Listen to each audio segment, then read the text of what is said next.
Hello friends, welcome to my YouTube channel. आज की हमारी कहानी का शीर्षक है मान सिंह के 3 सवाल। अकबर बीरबल की कहानी। बीरबल बेहद कम समय में महाराजा अकबर के चहेते सलाहकार बन गए थे। इस बात से उनके सभा के अन्य मंत्री और महामंत्री बीरबल से जला करते थे।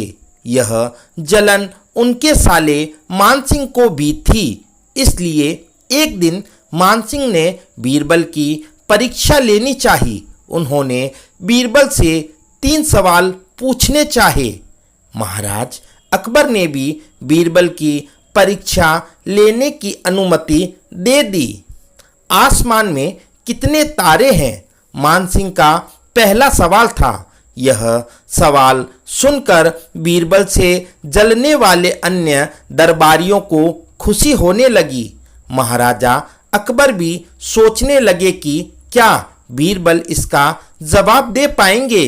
बीरबल ने मुस्कुराते हुए कहा, इसका जवाब तो बहुत ही आसान है। और दरबार में एक भेड़ को लाकर कहा, जितने इस भेड़ में बाल है उतने ही आसमान में तारे हैं।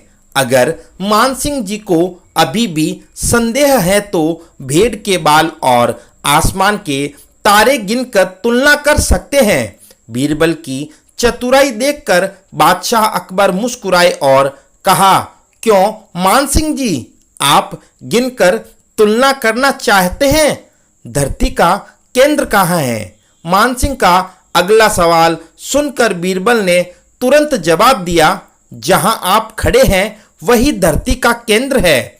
महाराजा अकबर और अन्य दरबारी बीरबल के सवाल को समझ नहीं पा रहे थे। फिर जहां मान सिंह खड़े थे वहां बीरबल ने एक रेखा खींचकर लोहे की छड़ गाड़ दी और कहा, यही धरती का केंद्र है।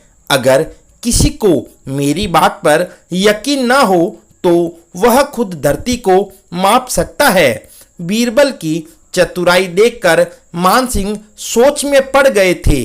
फिर मान सिंह ने एक पहेली को सुलझाने के लिए कहा, एक परख है सुंदर मूरत, जो देखे वो उसी की सूरत। फिक्र पहेली पाई न, बोझन लागा आई न। बीरबल सोच में पड़ गए और पहेली को दोहराते हुए उसके बारे में गौर से सोचने लगे। काफी सोचने के बाद बीरबल कहते हैं, यह तो बहुत ही आसान पहेली है मान सिंह जी। इसका उत्तर तो पहेली में ही है। इसका उत्तर आईना है, जिसमें आईने के सामने खड़ा इंसान एक सुंदर मूरत है। आईने में उसे अपनी सूरत दिखाई देती है। बीरबल ने मान सिंह के सभी सवालों का जवाब बड़ी ही चतुराई से दिया। यह देखकर बादशाह अकबर बहुत खुश हुए और मान सिंह से कहा, क्यों मान सिंह जी, आपको आपके सवालों का जवाब मिल गया ना? इस कहानी से हमें यह सीख मिलती है कि किसी भी सवाल का जवाब दिया जा सकता है। बस अपने दिमाग पर भरोसा होना चाहिए और संयम से काम लेना चाहिए। आई होप फ्रेंड आपको यह कहानी अच्छी लगी होगी। इसी प्रकार की मज़ेदार और मनोरंजक कहानियाँ सुनने के लिए हमारे YouTube चैनल को सब्सक्राइब करना ना भूलें। Thanks for watching this video.